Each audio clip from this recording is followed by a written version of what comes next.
Good morning and welcome to a regular meeting of or a special meeting of a panel of utility commissioners and staff of the Public Utilities Regulatory Authority held today, Wednesday, December 4th at 9 a.m. by remote teleconference. My name is Chairman Marissa Gillette. I'm joined virtually today by my colleagues, the Vice Chairman Jack Pekoski and Commissioners Michael Karen and David Araconti. We have a regular calendar and consent calendar in front of us today, so we'll turn first to our regular calendar in which there are 3 items. The first is docket number 171046 RE04, the application of the Connecticut Light and Power Company doing business as Eversource Energy to amend its rate schedules. Specifically, this reopener was focused on the creation or implementation of an AMI cost recovery mechanism. Turn to authority staff Steve Capozzi to present the decision for the panel's consideration, please. Thank you, Chairman. Good morning, Commissioners.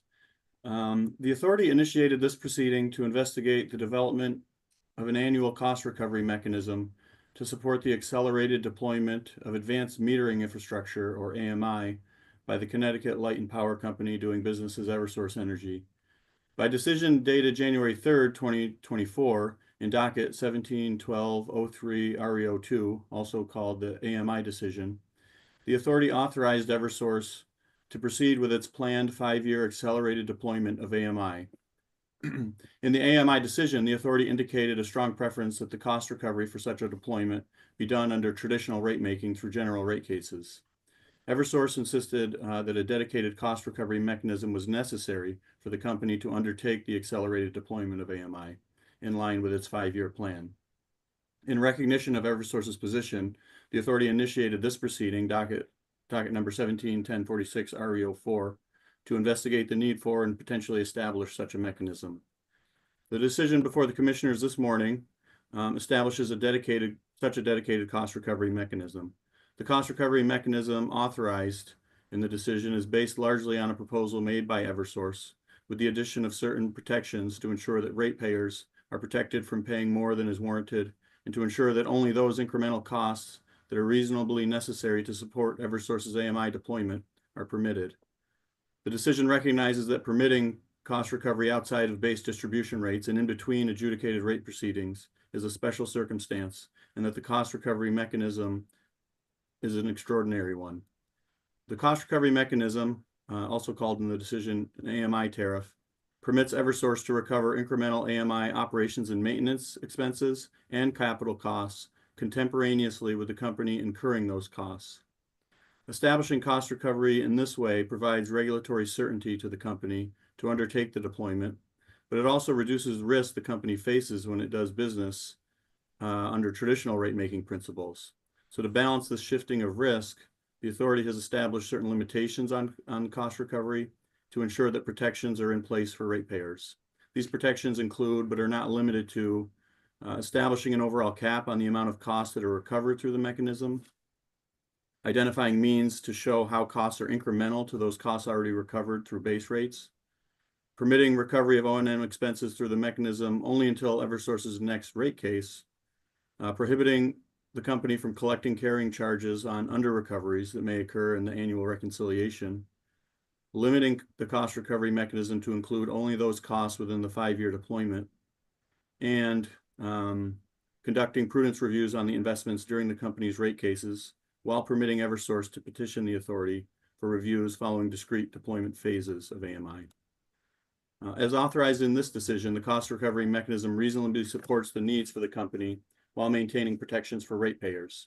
In order to avail itself of the new cost recovery framework, Eversource is directed to submit a finalized AMI deployment plan as required by the AMI decision. With that said, I would like to thank the Commissioners for their consideration this morning, and I recommend the decision for approval to the panel. Thank you, Mr. Capozzi. Is there a motion? I move adoption, Madam Chairman. And second. Thank you. The decision has been regularly moved and seconded. If there are no comments, I will ask Mr. Bumpin to please take the roll. Commissioner Karen? Yes. Vice Chairman Pekoski? Yes. Chairman Gillette? Yes. Thank you. The decision has been adopted.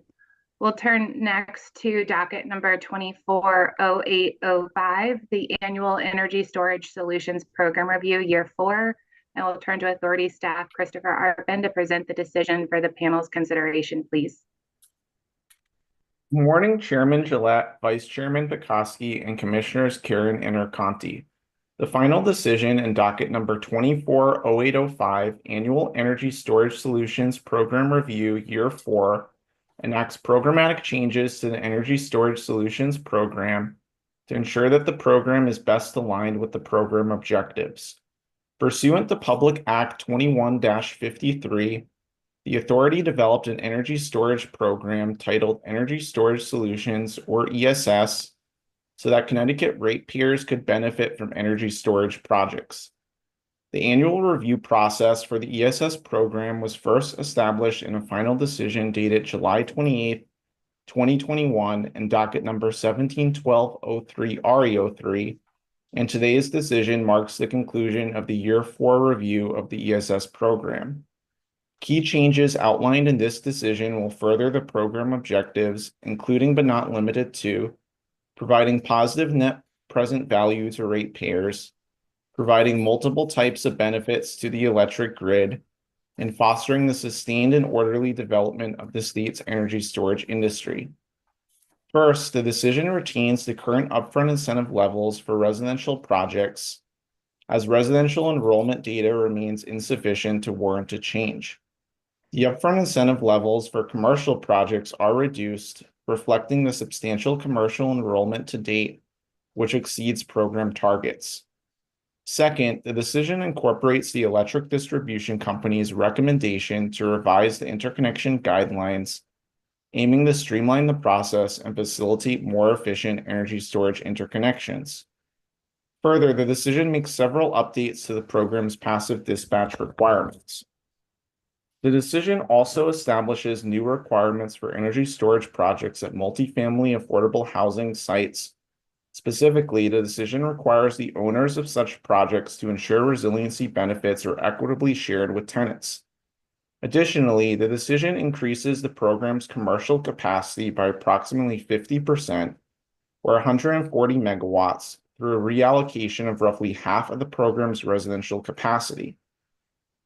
This adjustment reflects the program's strong commercial demand and the lower average cost per kilowatt for commercial projects, allowing more megawatts of storage to be installed at a lower cost to ratepayers.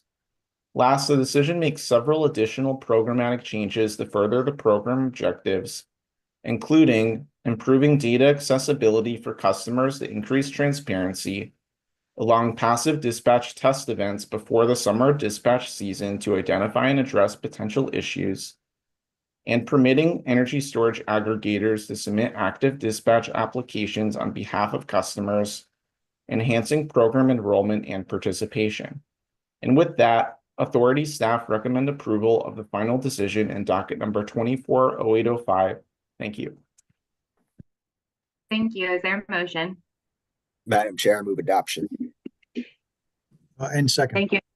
Thank you. The decision has been regularly moved and seconded. If there are no comments, I will ask Mr. Bumpin to please take the roll. Commissioner Karen, Yes. Commissioner Arconti, Yes. Chairman Gillette, Yes. Thank you. The decision has been adopted. The third item on today's regular calendar is docket number 240806, the Annual EV Charging Program Review for Year 4. We'll turn to Authority Staff Jenna Vigras to present the decision for the panel's consideration, please. Good morning, Chairman Gillette, Vice Chairman Pekoski, Commissioner Karen, and Commissioner Arconti. In this decision, the authority approves several updates to the electric vehicle charging program. On July 14th, 2021, the authority issued a final decision in docket number 171203 RE04, establishing a statewide electric vehicle or EV charging program. Pursuant to that decision, the authority will conduct an annual review of key program metrics and to make strategic adjustments to ensure continued alignment with the program objectives and that the program is on track to meet its EV charger deployment targets. This decision completes the 4th annual EV charging program review. Based on stakeholder input, key elements of this decision include reviewing program success to date, adopting deployment targets for multi-unit dwellings for program cycles 2 and 3, adopting a managed charging pilot for multi-unit dwellings to launch in January 2025, and approving a scaled-up managed charging program for light-duty fleets. Additionally, this decision streamlines upfront and managed charging incentives for residential single-family customers. This decision also approves a new pilot to address non-compliant network service providers and modifies the minimum port requirement for the workplace program area. Finally, this decision approves the recruitment of a load research sample to further improve analysis of the program. Ultimately, today's decision is another step toward advancing Connecticut's decarbonization and electric vehicle goals, supporting the equitable distribution of electric vehicle infrastructure throughout the state, as well as modernizing and providing additional beneficial services to the state's electrical grid. Staff recommends approval. Thank you. Thank you. Is there a motion? I move adoption, Madam Chairman. I second. Thank you. The decision has been regularly moved and seconded. If there are no comments, I'll ask Mr. Bumpin to please take the roll.